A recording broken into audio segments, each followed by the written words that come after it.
Hello, everyone. My name is Nick Infernus, and welcome back to another comic book review.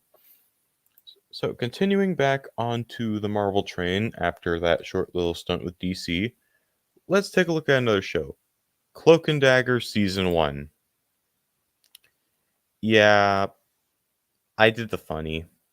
I did the funny April Fool's thing. Now, I'm not gonna lie, I was actually not going to review this movie originally, but I thought, you know what? Even though it's been like a little over a year since I've seen this movie, I still have a good idea about what my thoughts on it are. So, why not throw it together as like a little April Fool's joke? I don't normally do those, but just this once, just to troll you guys, if you will. I am never using that word again. But, anyways, yeah, Transformers the movie. I actually saw this back in September of 2021 when they put it back in theaters for like a temporary amount of time. I forget what it was. It was like the 35th. It was like the 40th anniversary, or no, it was the 45th anniversary of this movie's release. So they put it back in. So yeah, I got to go see it then. No, was it 35th? It was 35th. Pretty sure it was 35th.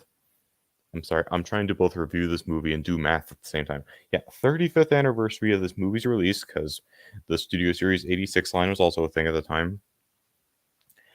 So yeah, they put it back in theaters for that release. I had to go to a different theater just to see it because I really want to see it.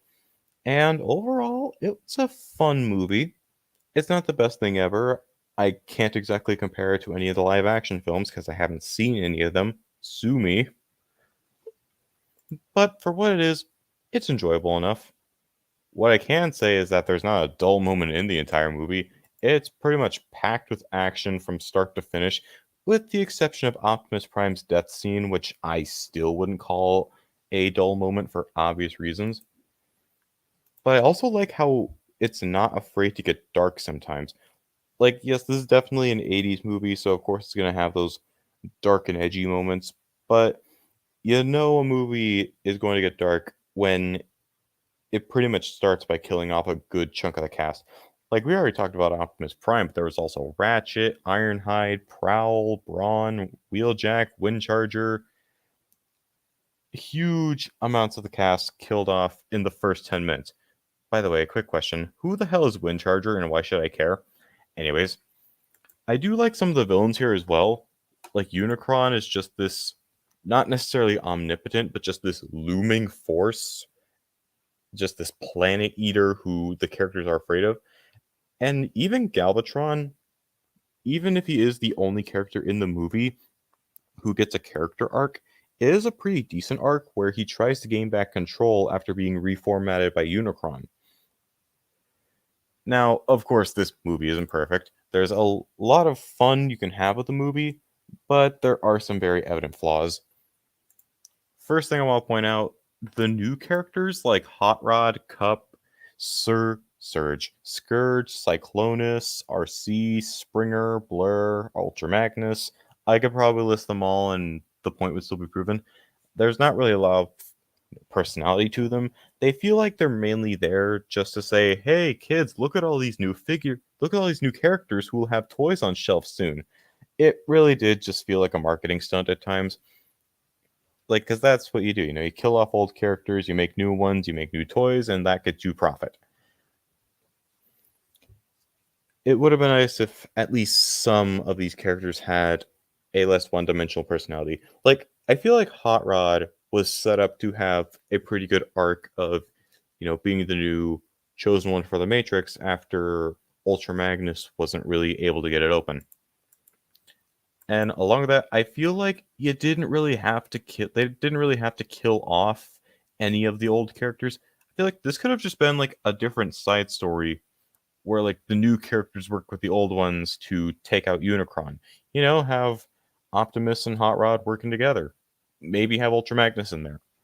I don't know. It just didn't feel like killing off these characters was entirely necessary. I know that back then they were killed off because their toys were being discontinued off of shelves, but there's no reason why.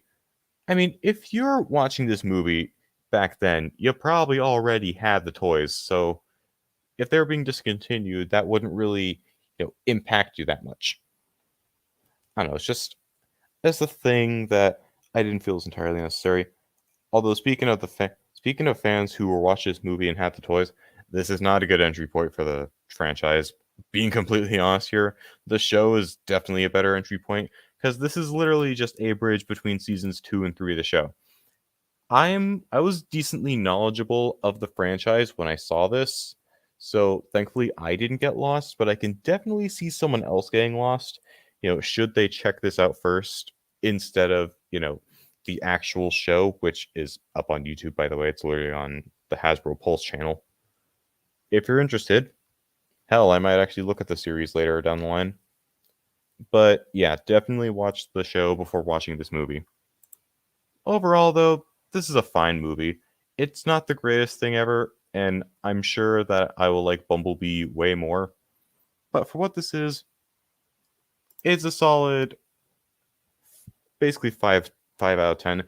It's straight down the middle. It's got good qualities and bad qualities, and they balance each other out pretty evenly. And honestly, for an April Fool's video, I'm pretty happy with the one I picked. But in all seriousness, though, next time. Next time, we're definitely going here. Anyways, guys, that's going to be it for my April Fool's video. I don't know if I'll do another one of these next year, but, we'll see. Still a year away. But if you enjoyed, you know what to do. I'm not going to bore you with all that generic stuff. I'll see you guys next time for an actual review that was actually planned. Take care, and Godspeed.